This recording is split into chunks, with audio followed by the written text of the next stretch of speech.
Hello students,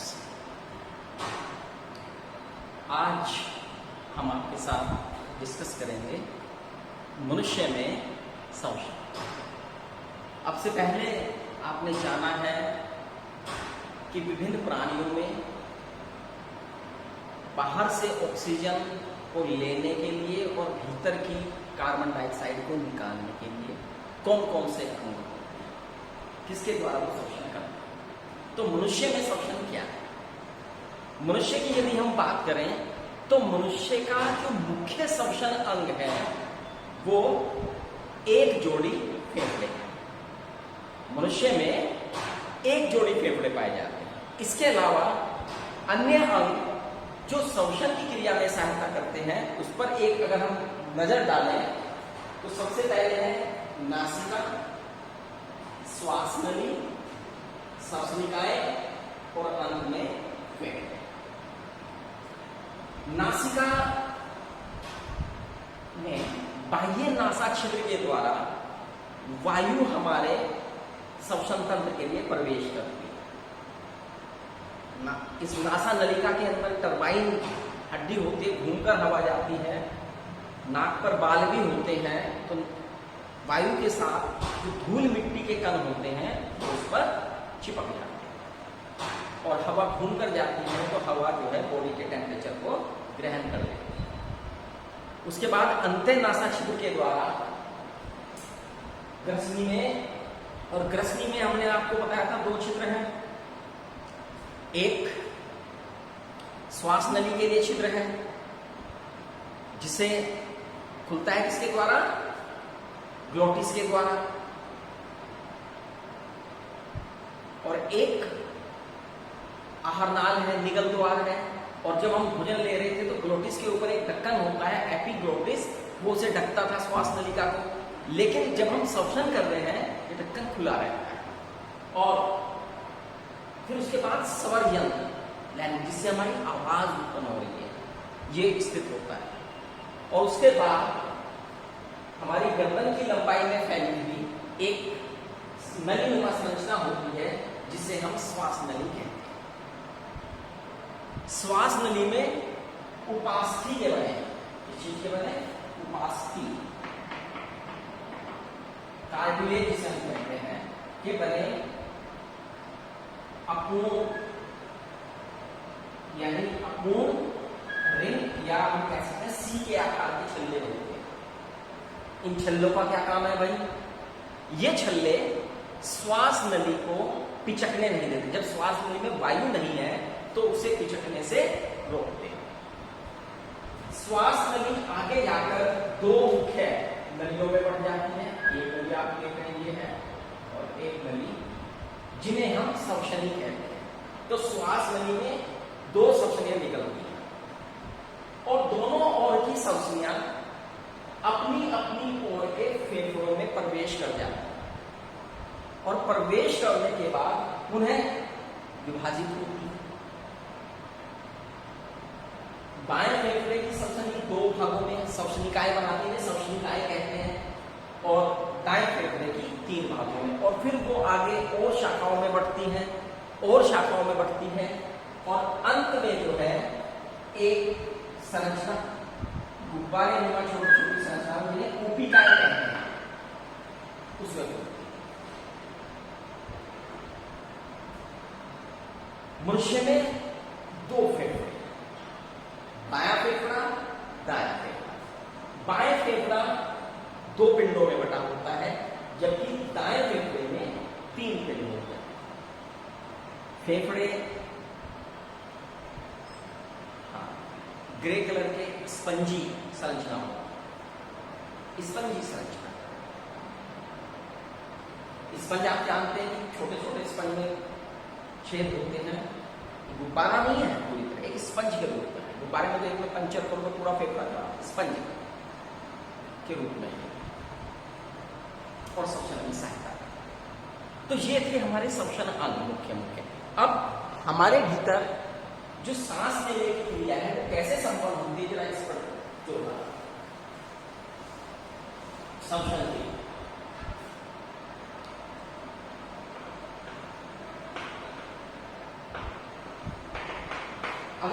श्वसन क्रिया की बात करें तो हम श्वसन क्रिया को दो भागों में हम बांट सकते हैं।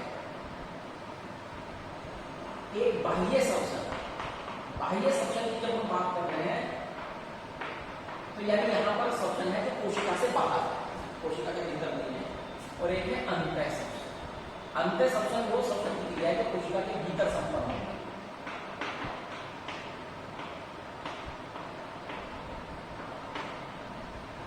बाह्य श्वसन में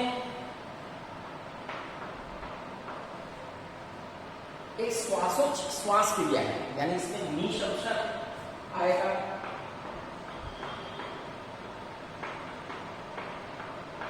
निःश्वसन आएगा,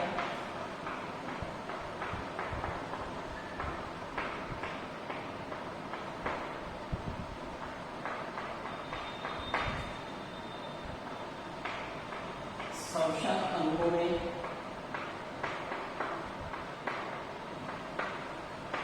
गैसों का विनिमय,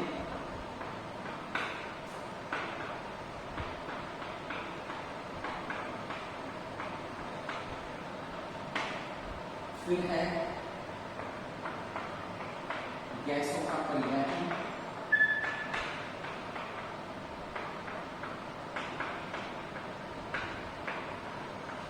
फिर है ऊतकों में गैसों का विनिमय।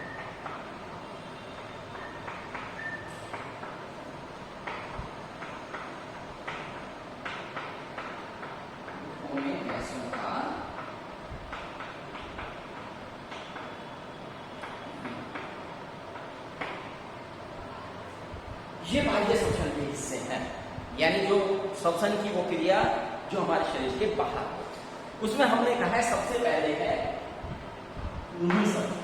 निःश्वसन क्या है? बाहरी वायुमंडल से, बाहरी वातावरण से ऑक्सीजन युक्त वायु को फेफड़ों के भीतर भरने की जो क्रिया है वो निःश्वसन कहलाती है। इस क्रिया में मनुष्य की पसलियां, पसलियों से जुड़ी हुई पेशियां और फेफड़े और डायाफ्राम, तंतु पटे संरचना होती है, डायाफ्राम वो हिस्सा लेते हैं। जैसे ही पक्ष गुहा का आयतन बढ़ता है, पक्ष गुहा का आयतन कैसे बढ़ता है? पसलियां जो है फैल जाती हैं, डायाफ्राम चपटा हो जाता है, तो वक्ष गुहा का आयतन बढ़ जाता है। इस आयतन को भरने के लिए मुख के द्वारा, नासिका के द्वारा, नासा छिद्रों के द्वारा तेजी से वायु जो है फेफड़ों के भीतर भर जाती है। इसे कहते हैं निःश्वसन। अब फेफड़ों के अंदर ऑक्सीजन युक्त वायु, ऑक्सीजन का परसेंटेज ज्यादा है, CO2 का परसेंटेज कम है। अब इसका उलट निःश्वसन। निःश्वसन में क्या होता है कि जो तंतुपट है, डायाफ्राम है, डोम शेप में आ जाता है, पसलियां जो की पेशियां जो है नॉर्मल होकर रिलैक्स कर देती है, जिससे वक्ष गुहा पर दबाव पड़ता है। वक्ष गुहा पर दबाव पड़ने से जो CO2 युक्त वायु है उस पर दबाव पड़ता है और वो वापस नासा छिद्रों के द्वारा शरीर से बाहर छोड़ दिया। इस पूरी क्रिया को हम सांस लेना कहते हैं। यानी ये जो दोनों क्रियाएं हैं, ये क्या क्रिया है? सांस लेना। पूरी क्रिया श्वसन है और कितना सांस लेना। सांस लेने में निःश्वसन में हमने क्या किया है? ऑक्सीजन युक्त वायु को फेफड़ों में भरा है। निःश्वसन में हमने क्या किया है? CO2 युक्त वायु को फेफड़ों से बाहर निकाला है। लेकिन इस सांस लेने की क्रिया में, निःश्वसन और निःश्वसन की क्रिया में बहुत सारी क्रियाएं संपन्न हो जाती हैं। क्या क्या संपन्न होता है? चलिए इस पर विचार करते हैं। जब फेफड़ों में वायु भरती है तो अंततः वायु श्वास नली के श्वसनी, श्वसनिकाएं और अंत में कूपिकाओं में आती है। कूपिकाएं, कूपिकाओं में रक्त वाहिनियां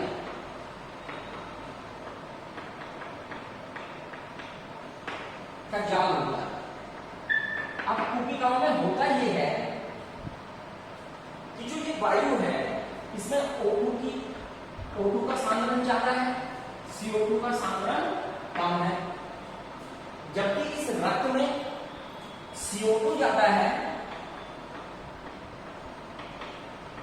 और O2 का सांद्रण कम है। और आप जानते हैं यहां पर O2 का सांद्रण अधिक है क्योंकि बाहर से फ्रेश वायु आई है, O2 युक्त वायु आई है।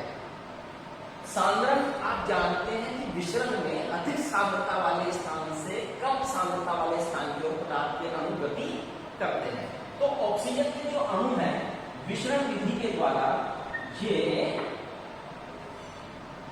रक्त में लेके जाते हैं, रुधिर में आ जाते हैं। और इसी के साथ साथ एक और काम होता है, क्योंकि CO2 की सांद्रता यहां जाता है, CO2 वापस इसमें छोड़ दिया जाता है। अब शोषण अंगों में गैसीय विनिमय जिसकी हमने बात कही थी, ये वास्तव में यही गैसीय विनिमय है। यानी यहां पर O2 ब्लड में ले ली जाती है और CO2 छोड़ दी जाती है। Is that clear? अब रुधिर, ऑक्सीजन किसमें आ गई? रुधिर में। रुधिर के भीतर ऑक्सीजन। अब रुधिर में क्या है? आप जानते हैं रुधिर में हीमोग्लोबिन नाम का एक पदार्थ होता है, हीमोग्लोबिन।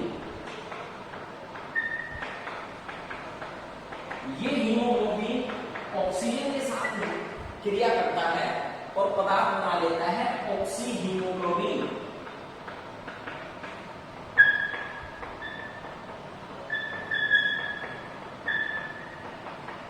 और इस ऑक्सी हीमोग्लोबिन के रूप में भी रुधिर जो है ऑक्सीजन को लेकर जाता है। और कहां लेकर जाता है? अंगों में, अलग अलग अंगों भाई, क्योंकि ऑक्सीजन का इस्तेमाल होना है ग्लूकोज के दहन के लिए। हर एक ऊतक को, हर एक कोशिका को ऑक्सीजन की आवश्यकता है, हर एक कोशिका को ग्लूकोज की आवश्यकता है। ग्लूकोज पाचन की क्रिया में बना और रुधिर के द्वारा पहुंचा दिया गया। ऑक्सीजन श्वसन की क्रिया के द्वारा आ रही है और रुधिर के द्वारा प्रत्येक कोशिका को भेज दी जाती है। अब ऊतकों में पहुंच जाता है। ऊतकों के भीतर क्या होता है भाई? पहुंचने पर ग्रहण हो गया ऑक्सीजन, ऑक्सीजन हीमोग्लोबिन के रूप में ग्रहण हो। अब क्या होगा? ऊतकों में गैसों का विनिमय। अब ऊतक क्या भाई? ऊतकों के भीतर क्या क्वेश्चन है? ऊतकों के भीतर स्थिति उल्टी है। अगर हमारा शरीर का कोई ऊतक है, क्योंकि उसने ऊर्जा खर्च कर दी है, ऊर्जा खर्च करने पर उसमें CO2 ज्यादा है, O2 की सांद्रता कम है, लेकिन ये रुधिर अभी आया है, ये तो O2 लेकर आया है, O2 ज्यादा है इसमें, तो O2 का सांद्रण ज्यादा होने से ऊतक में विसरण विधि द्वारा O2 ले ली जाती है और CO2 का सांद्रण कम होने से रुधिर में CO2 छोड़ दिया जाता है। ठीक है? अब ऊतकों में गैसों का विनिमय होगा। अब रुधिर के अंदर पहले तो O2 लेकर आया था वो, अब ऊतकों से क्या लेकर जा रहे हैं? CO2, carbon dioxide. Carbon dioxide किस रूप में? बाइकार्बोनेट्स के रूप में होती है, बाइकार्बोनेट्स के रूप में मुख्य रूप से, और कार्बोनेट्स के रूप में ऑक्सीजन का परिवहन होता है और ये रुधिर के द्वारा वापस आ जाती है कहां? वायुकोश में, कुटिकाओं में। और हमने बताया कुटिकाओं में, हम बता रहे थे कि कुटिकाओं के जो हम रुधिर आया है इसमें CO2 ज्यादा हो गई है ना, तो ये कुटिकाओं में छोड़ दी जाती है। कुटिकाएं फेफड़ों में भरती है, फेफड़ों से सबसे नीला सांस लेंगे और फिर बाहर निकाल दी जाती है। यानी एक सांस लेने की पूरी क्रिया में ये क्रम होता है। अब आगे बढ़ते हैं। अब हमने देखा, हमें बाह्य श्वसन की क्रिया पूरी हो गई। बाह्य श्वसन की क्रिया में हमने देखा कि भाई ऊतकों तक, कोशिकाओं तक ऑक्सीजन पहुंच गई है। अब बाकी का जो काम है वो तो कोशिका के भीतर होना है, और जो काम कोशिका के भीतर होता है हमने उसे कहा है अंतःश्वसन। अंतःश्वसन की क्रिया कोशिका के भीतर संपन्न हो रही है, तो ये अंतःश्वसन प्रारंभ होता है। अंतःश्वसन के दो हिस्से हैं, एक है ग्लाइकोलाइसिस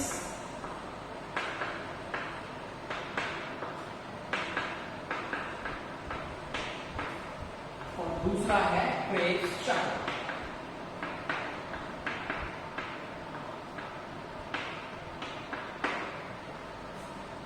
अब आप जानते हैं कोशिका है भाई, कोशिका के भीतर केंद्रक है, माइटोकॉन्ड्रिया है, में काम है, ये क्वेश्चन होता है।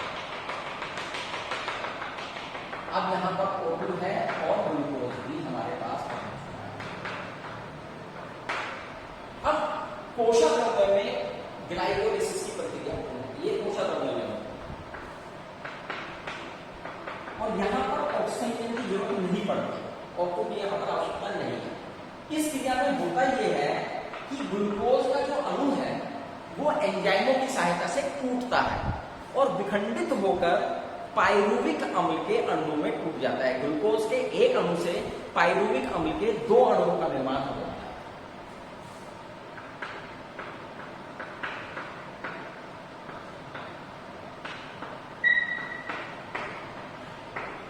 इतनी क्रिया ग्लाइकोलाइसिस है, पाइरुविक अम्ल बनता है। इसके बाद क्रेचक्स, ये क्रिया होती है माइटोकॉन्ड्रिया में, तो जिसके भीतर जो माइटोकॉन्ड्रिया है उसके भीतर होती है। अब माइटोकॉन्ड्रिया के लिए होगा जहां पर ऑक्सीजन का प्रयोग होगा। अब जहां जिन कोशिकाओं में माइटोकॉन्ड्रिया होगा उसमें ही ऑक्सीजन का इस्तेमाल होगा, और ऑक्सीजन का इस्तेमाल अगर शोषण में होगा तब हम उसे ऑक्सीशोषण कहते हैं। ये बात आप पहले पढ़ चुके हैं। तो अर्थात माइटोकॉन्ड्रिया के अंदर वास्तव में ऑक्सीशोषण की मुख्य क्रिया संपन्न होती है और इसमें पाइरुविक अम्ल के अणुओं का पूर्ण दहन होकर एटीपी के रूप में ऊर्जा मिलती है और कार्बन डाइऑक्साइड मुक्त।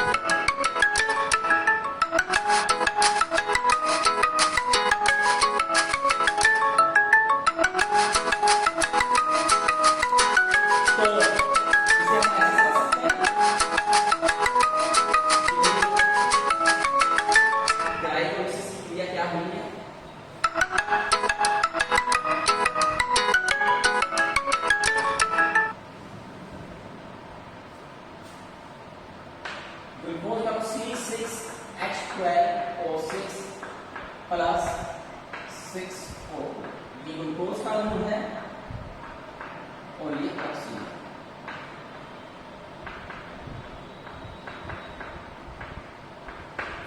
तो 6 अणु कार्बन डाइऑक्साइड प्लस 6 अणु जल प्लस 38 अणु एटीपी का निर्माण होगा। एडिनोसिन ट्राइफॉस्फेट 38 अणु ग्लूकोज के एक अणु से, या ये शोषण की पूरी क्रिया संपन्न होती है। ये एटीपी ऊर्जा के भंडार है, ऊर्जा के सिक्के हैं। जब हमें जरूरत होती है हम इसे खर्च करके ऊर्जा ग्रहण करते हैं। इस प्रकार से हमारे शरीर में शोषण क्रिया संपन्न हो जाती है, ऊर्जा बनाने की क्रिया संपन्न हो जाती है। इस ऊर्जा से हमारे शरीर की जितनी भी जैव क्रियाएं हैं उन्हें ऊर्जा की आपूर्ति होती है। एटीपी ऊर्जा को खर्च कर एडीपी में बदल जाता है। ATP adenosine triphosphate convert into ADP, adenosine triphosphate का बदल जाता है और शोषण क्रिया संपन्न हो जाती है। तो मैं समझता हूं आपको शोषण क्रिया समझ में आई। शोषण और दहन दोनों ऊर्जा उत्पन्न करते हैं, लेकिन दोनों में फर्क है। शोषण क्रिया जैसे कि आप जानते हैं, शोषण की क्रिया जैव कोशिकाओं के भीतर संपन्न होती है, जीव के भीतर संपन्न होती है, जबकि दहन जो है निर्जीव वस्तुओं से संपन्न होने वाली क्रिया। शोषण की क्रिया में जो ऊर्जा खर्च होती है उसमें ऊर्जा का जो निर्माण होता है वो धीरे धीरे होता है। दहन में एकदम ऊर्जा मुक्त हो जाती है। शोषण की क्रिया में ऊर्जा एटीपी के रूप में हमें मिल रही है, दहन में एटीपी के रूप में कोई ऊर्जा नहीं है। शोषण की क्रिया में ताप एकदम नहीं बढ़ता क्योंकि दहन एकदम नहीं होता, धीरे धीरे, जबकि दहन में ताप एकदम बढ़ जाता है। शोषण एक जैविक क्रिया है, जबकि दहन एक पूर्ण रूप से रासायनिक क्रिया। शोषण को हम कह सकते हैं जैव रासायनिक क्रिया है, जबकि दहन पूर्ण रूप से एक रासायनिक अभिक्रिया है। इस प्रकार से शोषण की क्रिया संपन्न होती है। तो मैं समझता हूँ आपको शोषण के बारे में आया होगा। मेरे चैनल को सब्सक्राइब जरूर कीजिएगा। बहुत कम बच्चों ने अभी तक सब्सक्राइब किया है, तो मैं पुनः कह रहा हूँ कि सब्सक्राइब जरूर कीजिएगा। धन्यवाद।